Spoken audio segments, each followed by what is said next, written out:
Hey y'all, and welcome to my channel. Today I just wanted to cover some of the basic sewing tools that you will need when you are starting to sew.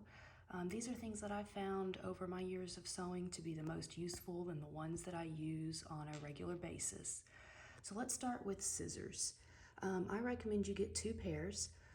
One is just a small little thread clipper scissors.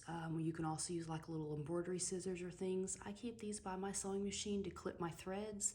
They're just a lot easier to use and pick up versus a large pair of scissors. Now on your large pair of scissors, you don't have to spend a whole lot of money on it, but you do need to have them dedicated to fabric. Don't cut paper, don't cut cardboard. That will dull your scissors and then they will not cut fabric well. I think these ran me about $15 or so. So you don't have to spend an exorbitant amount of money. You just need to make sure they're used only for fabric. Straight pins. There's lots of different kinds out there. I prefer the ones that have the ball on the end. It just makes it easier to pull out of fabric. And I also prefer the ones that are glass head. They cost a little bit more, but I prefer these because if you get the ones with the plastic heads and you're ironing over them to, say, iron a seam or something like that, the heads tend to melt and then they mess up the bottom of your iron and maybe your fabric. So I prefer the glass head pins. You'll also want something to keep your pins on. You can get a little pin cushion or a box, like this is the one they come in. I prefer the magnetic ones because, hey, I can be lazy and it takes very little effort to keep the pins on there. A flexible tape measure is also a thing that you'll need. Anytime that you need to measure your body for measurements or anything like that, I would prefer using something like this versus a rigid metal tape measure. A seam gauge. This is a very useful tool. It's about 6 inches long, and it has this little tab that you move up and down depending on your measurement of, say, you're turning up a pair of pants and you want to turn it up or hem it up an inch. You would move this to your inch.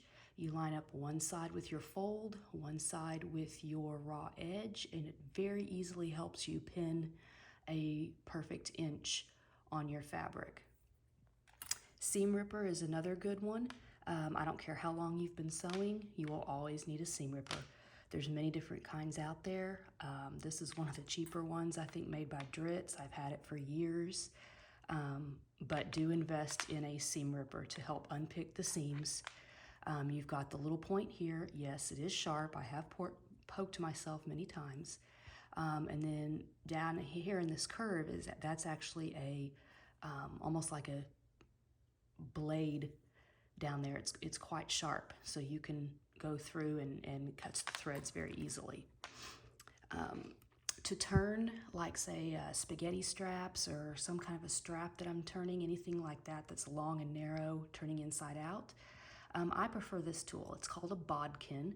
It's got an eye on one end and a ball on the other. There's many different tools out there that they sell to turn tubes and things like that. This happens to be the tool that my mother used, so this is the one I was taught with, and I've always just kind of stuck with it. It's worked well for me.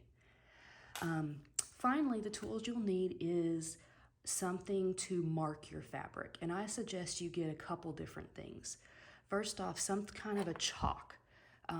I prefer just a white chalk. This way you can mark on dark fabrics like blue jean or black and it will show up. You can also get various different kinds of pins. Some of them erase with water, some of them erase with air over time, and some of them erase with heat. This one right here is a water erasable pin. I also have several of these. These are actually heat erasable.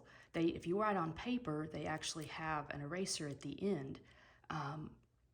But these pins here, I have used these on various different kinds of fabric, from vinyl to cotton, and I've never had a problem with them being permanent. They always come out with heat. So if you're going to iron over it or something like that, they work well. And they come in actually blue, black and red, so you get several different colors too. And I think you can usually get these anywhere they sell, like office supplies is where they get these.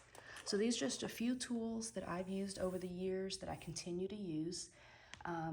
There's lots of other tools that I've acquired over the years that I may use now and then, but these are pretty much the ones I use on a regular basis. So I hope that helps, and happy sewing.